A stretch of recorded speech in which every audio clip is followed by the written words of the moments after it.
इस वीडियो में हम कक्षा 10 का प्रश्नावली 3.6 का प्रश्न नंबर 2 को हल करेंगे। तो चलिए स्टार्ट करते हैं इस वीडियो को।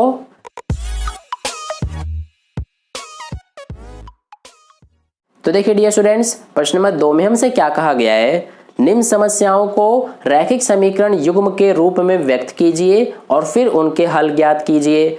तो देखिए डियर स्टूडेंट्स, इसके पहले भाग में हमसे क्या कहा गया है, ऋतु धारा के अनुकूल 2 घंटे में 20 किलोमीटर तैर सकती है और धारा के प्रतिकूल 2 घंटे में 4 किलोमीटर तैर सकती है। उसकी स्थिर जल में तैरने की चाल तथा धारा की चाल ज्ञात कीजिए। तो देखिए ऐसे प्रश्नों को हम कैसे हल करते हैं, जो इसमें हमसे पूछा गया होता है उसी को हम सबसे पहले मान लेते हैं।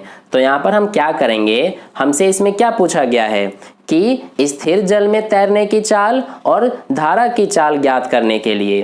तो यहाँ पर हम सबसे पहले मान लेंगे कि स्थिर जल में चाल, तो लिखेंगे कि माना स्थिर जल में जो चाल है उसको मानेंगे। तो इसको क्या मान लेंगे हम, x किलोमीटर प्रति घंटा, यानी कि स्थिर जल में चाल है हमारा x किलोमीटर प्रति घंटा। इसी तरह से दूसरा हम क्या मानेंगे, धारा की चाल, तो लिखेंगे कि माना धारा की चाल। अब देखिए इसको हम क्या मान लेंगे, ये हम y किलोमीटर प्रति घंटा मान लेंगे। तो ये हो गया यहाँ तक। अब हम क्या करेंगे कि जो ऋतु की धारा के अनुकूल चाल है उसको सबसे पहले हम लिखेंगे। तो यहाँ पर हम लिखेंगे कि ऋतु की धारा के अनुकूल चाल। अब देखिए धारा के अनुकूल चाल का मतलब क्या है कि जैसे मान लीजिए जो धारा है वो इस दिशा में बह रही है, यानी कि इस तरह से हमारा धारा जो है वो बह रही है इस दिशा में, और जो ऋतु है वो भी अगर इसी दिशा में तैर रही है, यानी कि ध्यान दीजिए धारा भी हमारा इसी दिशा में बह रही है और ऋतु भी इसी दिशा में तैर रही है, तो इसी को हम धारा के अनुकूल चाल कहेंगे। ठीक है, तो आई होप आपको समझ में आ गया होगा। तो देखिए धारा के अनुकूल चाल क्या हो जाएगी, जो हमारा स्थिर जल में चाल है वो x किलोमीटर प्रति घंटा है, तो इसमें हम जोड़ देंगे धारा की चाल को, यानी कि y को। तो ये हमारा x प्लस y किलोमीटर प्रति घंटा हो जाएगा, जो ऋतु की धारा के अनुकूल चाल है वो। इसी तरह से अब हम क्या लिखेंगे कि ऋतु की धारा के प्रतिकूल चाल, तो यहां लिखेंगे कि ऋतु की धारा के प्रतिकूल चाल। तो देखिए ये हमारा क्या होगा, धारा की प्रतिकूल चाल का मतलब क्या है कि जैसे मान लीजिए जो धारा है वो अगर इस दिशा में बह रही है और ऋतु जो है वो अगर इसके उल्टी दिशा में तैर रही है, यानी कि धारा तो इस दिशा में बह रही है लेकिन ऋतु अगर इस दिशा में तैर रही है, यानी कि इस साइड को, तो ये होगा धारा के प्रतिकूल चाल। तो ये हम कैसे निकालेंगे, देखिए जो स्थिर जल में चाल है यानी कि x किलोमीटर प्रति घंटा, इसमें से हम घटा देंगे धारा की चाल को यानी कि y को, तो ये हमारा x माइनस वाई किलोमीटर प्रति घंटा हो जाएगा। देखिए हमने ऐसा क्यों किया है, हमने यहाँ पर क्यों घटाया है, क्योंकि ये हमारा प्रतिकूल चाल है धारा के, यानी कि जो ऋतु है वो इस धारा के इस उल्टी दिशा में तैर रही है। तो यहाँ से क्या हो रहा है कि अगर इस तरह से वो तैर रही है तो वो 2 घंटे में सिर्फ 4 किलोमीटर ही तैर सकती है, और अगर धारा के अनुकूल तैरती है तो 20 किलोमीटर, यानी कि धारा के प्रतिकूल तैरने में जो उसकी दूरी है वो कम हो जा रही है, इसलिए यहाँ पर हम घटा रहे हैं। तो अब देखिए हम इसका हल ज्ञात करने के लिए क्या करेंगे कि 2 समीकरण बनाएंगे। तो देखिए इसमें हमारा पहला समीकरण क्या बनेगा, इसके लिए हमें कहा गया है कि जो ऋतु है वो धारा के अनुकूल 2 घंटे में 20 किलोमीटर तैर सकती है, यानी कि मान लीजिए ये हमारा धारा है जो कि इस दिशा में बह रही है।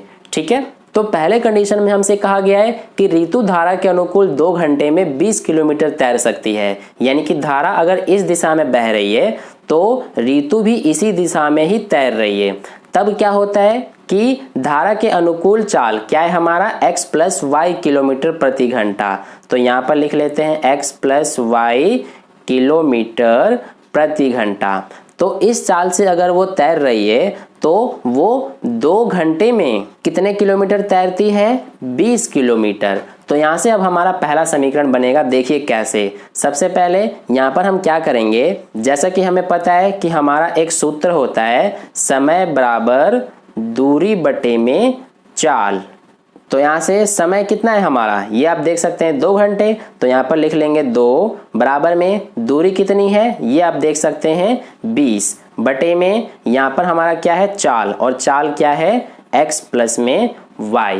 अब इसको हम सॉल्व कर लेंगे। यहाँ पर देखिए ये बटे में x प्लस वाई है, इसको इधर भेज देंगे तो ये हमारा इस तरह से हो जाएगा x प्लस वाई बराबर में ये 20 और ये 2 हमारा इधर आके भाग में हो जाएगा। तो ये 2 एकम 2, 2 दहा 20। तो यहाँ से देखिए x प्लस वाई बराबर 10 आ रहा है हमारा, यानी यही हो जाएगा पहला समीकरण। इसी तरह से अब हम दूसरा समीकरण बनाएंगे। तो देखिए इसके लिए हमें आगे क्या कहा गया है कि ऋतु जो है वो धारा के प्रतिकूल 2 घंटे में 4 किलोमीटर तैर सकती है। यानी कि मान लीजिए धारा हमारा इस दिशा में बह रही है और ऋतु जो है वो इसके प्रतिकूल तैर रही है। यानी कि अगर धारा इस दिशा में बह रही है तो ऋतु इस बार इस दिशा में तैर रही है। तब इस कंडीशन में क्या होता है कि प्रतिकूल चाल क्या है, x माइनस वाई किलोमीटर प्रति घंटा। तो इसमें क्या होता है कि 2 घंटे में जो ऋतु है वो सिर्फ 4 किलोमीटर ही तैर पाती है। तो अब यहाँ से हमारा समीकरण क्या बनेगा, देखिए इसमें भी हमारा यही सूत्र लगेगा, समय बराबर में दूरी बटे चाल। तो इसमें समय कितना है 2 बराबर में दूरी कितनी है, ये आप देख सकते हैं 4 बटे में चाल कितना है x माइनस वाई। अब ये हमारा x माइनस वाई इधर जाके ये ऊपर आ जाएगा बराबर में ये 4 और ये हमारा यहाँ पर आके भाग में। तो 2 एकम 2, 2 दूना 4, यानी x माइनस वाई बराबर 2। ये हो गया हमारा दूसरा समीकरण। तो इस तरह से हमने दोनों समीकरण बना लिए। अब इसको हम हल कर लेंगे। आप इसको किसी भी विधि से कर सकते हैं, हम इसको विलोपन विधि से कर रहे हैं। तो ये हमारा पहला समीकरण x प्लस वाई बराबर 10 है और दूसरा x माइनस वाई बराबर 2। तो यहाँ से ये माइनस ये प्लस ये माइनस हो जाएगा, ये तो हमारा कट जाएगा। ये y प्लस वाई 2y बराबर में 10 माइनस 2 8। तो यहाँ से y का मान क्या आ गया 8 बटे में 2 हो जाएगा, क्योंकि ये 2 इधर आके भाग में। तो ये 2 एकम 2, 2 चौक 8, यानी y का मान हमारा 4 आ गया। अब इसी तरह से हम x का मान निकालेंगे। तो क्या करेंगे कि y का मान 4 समीकरण 1 में रख देंगे। आप समीकरण 2 में भी रख सकते हैं, हम यहाँ पर समीकरण 1 में रख रहे हैं। तो समीकरण 1 हमारा ये है, यानी x प्लस वाई है, y का मान 4 आया है बराबर में 10। तो x बराबर क्या हो जाएगा, ये प्लस का 4 इधर जाके माइनस हो जाएगा। तो 10 में से 4 माइनस करेंगे तो 6 बचेगा, यानी x का मान 6 और y का मान 4, यही हमारा आंसर है। तो देखिए हमने यहाँ पर x को क्या माना है, स्थिर जल में चाल। तो ये हमारा क्या आया है, इसको यहाँ पर हम लिख लेते हैं। x का मान हमारा है 6, तो ये हो जाएगा 6 किलोमीटर प्रति घंटा।